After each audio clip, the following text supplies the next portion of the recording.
Heidi-ho, this is Tony with the Jeep Talk Show, and just like you, I'm listening to the 10-Minute Off-Road Podcast with Nikki G. Episode 61, There Are Things in the Woods That Want to Eat You. I just noticed I had two large bumps on my Jeep battery. Yeah, I had them tested. One came back positive and the other came back negative. I hope it's not terminal.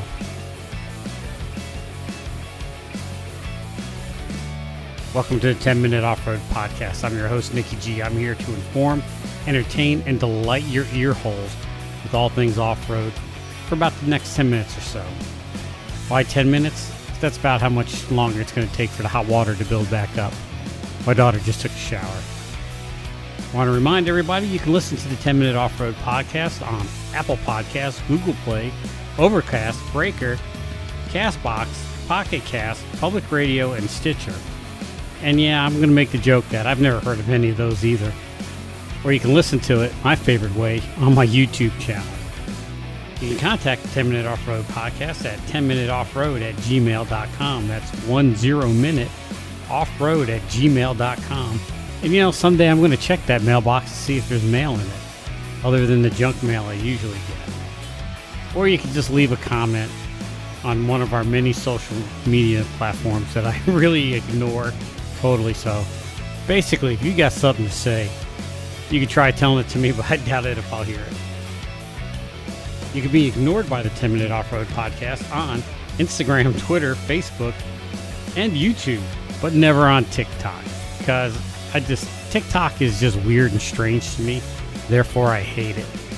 All right, now that we got all the boilerplate legal necessity bullcrap out of the way,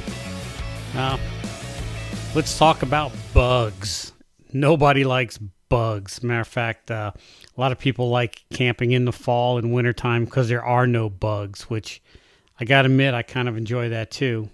But if you're out in the woods, bugs is a big part of life. It's a very valuable piece of the ecosystem out there. It's like the plankton of the woods.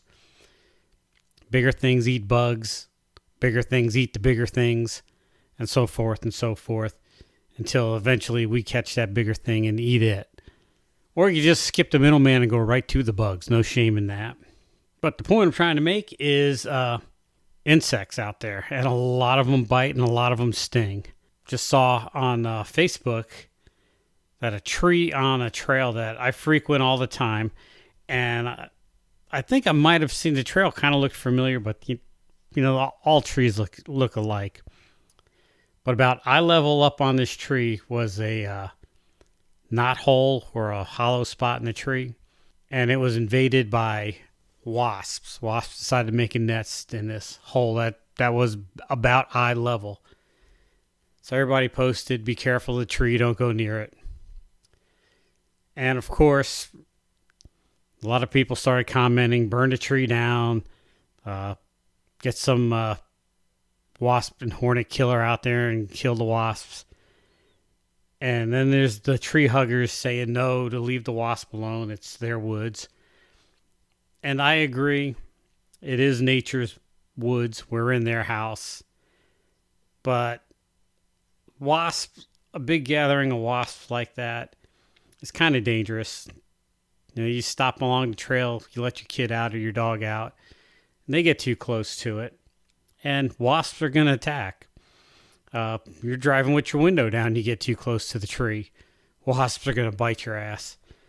So, and let's face it, in the grand scheme of things, a handful of wasps is not going to matter.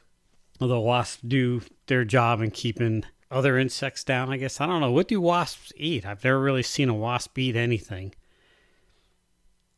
I guess they eat other bugs. Maybe, I don't think they're like a honeybee that gathers nectar. But anyhow, I feel these wasps are right out there in the middle of the trail, eye level. It's a danger. Let's knock them out. Other people might disagree. I look at it as if there was a tree dangerously leaning over a trail ready to go at any minute, we'd cut it down before it had a chance to fall on somebody. So that's how I feel about wasps. And a lot of people might disagree, but that's my opinion, and it should be yours too. And moving along to smaller things that go bump in the night. I recently was on a camping trip and it was hot, so I thought I would be cooler in my hammock. So I brought my hammock, and I got to tell you, camping in a hammock is comfortable and fun and cool. Cool as in breezy, not cool as in, hey, look at me, I'm the Fonz A type cool. Although it does kind of fit both ways. But in the middle of the night, I had to go relieve myself, and I couldn't find the zipper on my hammock. And so I'm frantically searching for the zipper because my hammock has a bug netting on it. So I'm frantically searching for the zipper, and every second it was getting more and more urgent. I finally just resigned that, okay, I got to change of clothes in my Jeep. I could sleep in my Jeep if I had to. I'm going to go ahead and wet the bed. And at my age, I wish it was a tough call to make, but it really wasn't. I was all set to just let it go and wet the bed, or the hammock, so to speak. But luckily, at the last second, I found the zipper, unzipped it, stumbled out, and without being too graphic, just let it rip. So I saved the day. I didn't have to change clothes or anything. It was a happy moment. But I didn't have time to put my shoes on or socks or anything. I was just standing there in my bare feet, letting my freak flag fly, so to speak. Next day, my foot itched a little bit. The day after that, looked down, something ate my foot up. I have no idea. There was bites and welts all over my right foot. My left foot had one or two.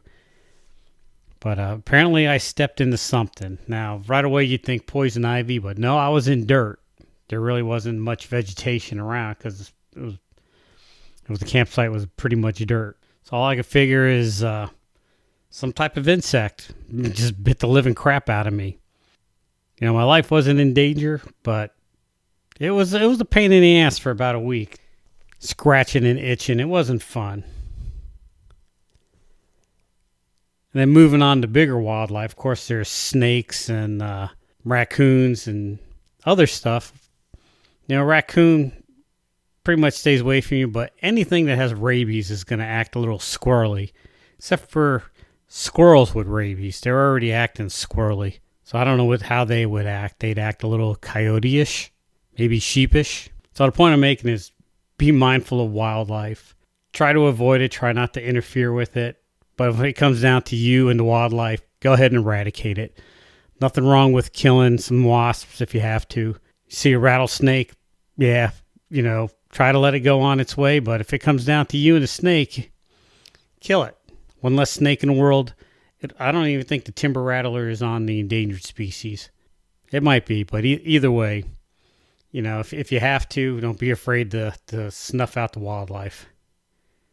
Not preferred, but you know, your life is worth more than a snake. All right, so I'm about out of time for tonight. Thank you for tuning in and listening. I do this, well, I do it just to hear my own voice, but I like it that somebody's listening to it, and I hope somebody's listening to it. I think they are. I've talked to a few people, and they've mentioned my podcast, and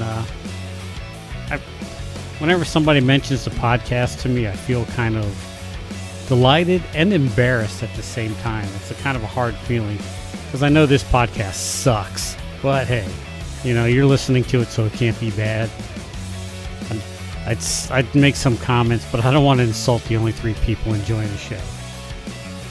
All right, until next time, this is Nicky G saying, wheel what you got and be happy.